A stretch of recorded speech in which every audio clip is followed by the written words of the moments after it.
முக்கியமாக பார்த்தீங்கன்னா இங்கே நாங்கள் என்ன ஃபாலோ பண்ணுறோம் அப்படின்னா ஒரு ஓவல் சார்ட் அப்படிங்கிற ஒரு விஷயத்தை ஃபாலோ பண்ணுறோம். ஸோ டீச்சர்ஸோட ட்ரைனிங்லேயும் ஃபஸ்ட்டு அதை தான் நாங்கள் எம்ஃபசைஸ் பண்ணுறோம். இப்போ ஒரு உதாரணத்துக்கு ஒரு கிளாஸில் வந்து ஒரு குழந்தை வந்து போர்டில் வந்து போர்டில் இருக்கிறது பார்த்து காப்பி பண்ணலை அப்படின்னு வச்சுக்கோங்க. ஸோ அவன் படிக்காதனால தான் காப்பி பண்ணலை அப்படிங்கிறது கிடையாது. அவனுக்கு வந்து கண் பார்வை அந்த பவர் ஏதாவது இருந்தாலும் காப்பி பண்ணாமல் இருப்பாங்க.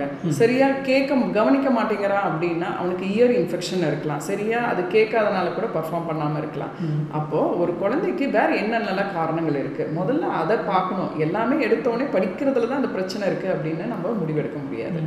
ஸோ இப்போ நான் சொன்ன மாதிரி அந்த ஓவல் ஃபார்மேட் அப்படிங்கிற ஒரு செக்லிஸ்ட் இதை வந்து டெவலப் பண்ணவங்க வந்து உஷா ராமகிருஷ்ணன் எங்கள் மேம், அவங்க தான் எங்களோட மென்டர். ஸோ அவங்களுடைய மாடல் தான் இங்கே ஃபாலோ பண்ணுறோம். அப்போது ஒரு குழந்தைக்கு படிக்கிறதுல சிரமம் அப்படின்னா அது எந்த ஏரியாவில் அப்படிங்கிறத ஃபைண்ட் அவுட் பண்ணுறக்கும் அந்த சார்ட் ஹெல்ப்ஃபுல்லாக இருக்குது.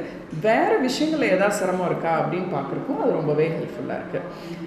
இப்போது சொன்ன மாதிரி அந்த 8 ஏரியா என்ன அப்படின்னு பார்த்தீங்கன்னா, முதல்ல எமோஷனல் இஷ்யூஸ்னால அந்த குழந்தைக்கு படிக்கிறதுல பிரச்சனையா. ஒரு குழந்தை சரியாக படிக்கலைன்னா வீட்டில் சூழ்நிலை எப்படி இருக்குது, அம்மா அப்பாக்குள்ளே ஏதாவது ஒரு பிரச்சனை இருந்துச்சு அப்படின்னா கண்டிப்பாக அந்த குழந்தைய வந்து அஃபெக்ட் பண்ணும். அதனாலேயே அந்த குழந்தைக்கு படிப்பில் கவனம் செலுத்த முடியாமல் இருக்கிறதுக்கு வாய்ப்பு இருக்குது. இல்லை ஸ்கூலில் ஒரு டீச்சர் திட்டி இருப்பாங்க, அவங்க ஃப்ரெண்ட்ஸ் ஏதோ ஒன்று ஹர்ட் பண்ணியிருப்பான், இதெல்லாமே காரணமாக இருக்கலாம் ஒரு குழந்தை சரியாக படிக்காமல் இருக்கிறதுக்கு. அப்போ எமோஷன்ஸ் அப்படிங்கிறது ரொம்ப முக்கியம். தன்னை வந்து எக்ஸ்ப்ரெஸ் பண்ண தெரியுதா, எனக்கு ஒரு கஷ்டமாக இருக்குன்னு சொல்லவே தெரியுதா, இல்லை ஒரு அப்ரிஷியேட் பண்ணால் அதை அக்செப்ட் பண்ணிக்க தெரியுதா, அடுத்த லெவல் மூவ் பண்ணுறாங்களா, இந்த மாதிரி ரீசன்ஸ் எல்லாம் நம்ம வந்து பார்க்கணும். அடுத்தது இன்னொரு ஏரியா பார்த்தீங்கன்னா சென்சரி அப்படின்னு சொல்லுவோம். சென்சரிங்கிறது கண்ணு, காது, மூக்கு, இதில் ஏதாவது இஷ்யூஸ் இருக்கா, இதில் எல்லாம் இஷ்யூஸ் இருக்கான்னா இருக்குங்க. இப்போ கண்ணுக்காக நம்ம பேசுகிறோம், அந்த மாதிரி குழந்தைக்கு பேனா பிடிச்சி எழுதுறாங்க இல்லையா, அதில் ஏதாவது டிஃப்ரென்ஸ் இருக்கா அப்படின்னு பார்க்கணும். அப்போ ஒரு பேனை ஹோல்ட் பண்ணணும்னா மசில் வீக்னஸ் ஏதாவது இருக்கா, எப்படி பிடிக்கிறாங்க, ஸோ இந்த மாதிரி விஷயங்கள் இதெல்லாம் இருக்குது, நம்ம பார்க்க வேண்டியது இருக்குது. அடுத்தது பார்த்திங்கன்னா ஒரு குழந்தைக்கு வந்து செல்ஃப் ஹெல்ப்பு, தன்னை தானே பார்த்துக்கிறதுல, எனக்கு காலையில் எந்திரிச்சா என்ன பண்ணணுங்க, ப்ரஷ் பண்ணணும், குளிக்கணும், ஸ்கூலுக்கு தேவையான மெட்டீரியல்ஸ் எல்லாம் எடுத்து வச்சுக்கணும். ஸோ இதுலேயே சில குழந்தைங்களுக்கு பிரச்சனை இருக்கும். ஸோ அந்த வீட்டில் போய் கேட்டிங்கன்னா அவங்க பேரண்ட்ஸ் வந்து சொல்லுவாங்க, ஐயோ டெய்லி அவனை ஸ்கூலுக்கு அனுப்புறவருக்குள்ளே போதுன்னு ஆகிடுதுங்க அப்படின்னு சொல்லுவாங்க. அவனை டெய்லி எந்திரின்னு சொல்லணும், ப்ரஷ் பண்ணு, குளி. ஸோ இந்த மாதிரி இஷ்யூஸ் வந்து சில குழந்தைங்களுக்கு இருக்கும். அப்போ இதனால என்ன ஆகும்னு படிக்கிறது பார்த்தீங்கன்னா படிக்கிறதுலேயும் அவங்களுக்கு ஒரு டிஸ்டர்பன்ஸ் இருக்கும். ஸோ இது வந்து ஒரு கேட்டகரி, இதுவும் படிக்கிறதுல இருக்கக்கூடிய சிரமத்தில் இது ஒரு கேட்டகரிங்க. அப்போ எங்கெல்லாம் அவனுக்கு பிரச்சனையாக இருக்குங்கிறத நம்ம ஒரு குழந்தைய ஒரு ஹோலிஸ்டிக்காக தான் நம்ம பார்க்கணும். ஒரு விஷயத்தை மட்டும் பார்த்து நம்ம கொண்டு போக முடியாது. ஸோ இது ஒரு ஏரியா. அதே மாதிரி பார்த்தீங்கன்னா மோட்டார் அப்படிங்கிறது ஒரு ஏரியா, மோட்டார் டெவலப்மெண்ட்டு. அதில் அவனுக்கு வந்து விளையாடுறது எப்படி விளையாடுறான், நல்லா விளையாட முடியுது அவனால், எழுதுறது பேனா பிடிச்சி எழுதுறதுல அந்த கோஆர்டினேஷன் எப்படி இருக்குது, ஸோ அது ஒரு ஏரியா. மற்ற குழந்தைங்களோட எப்படி பேசி பழகுறான்.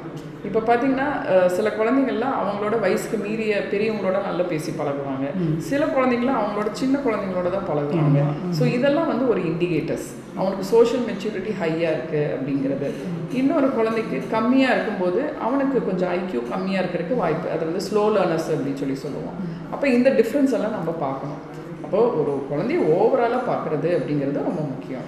அதே மாதிரி மற்றவங்களோட எப்படி கம்யூனிகேட் பண்ணுறாங்க.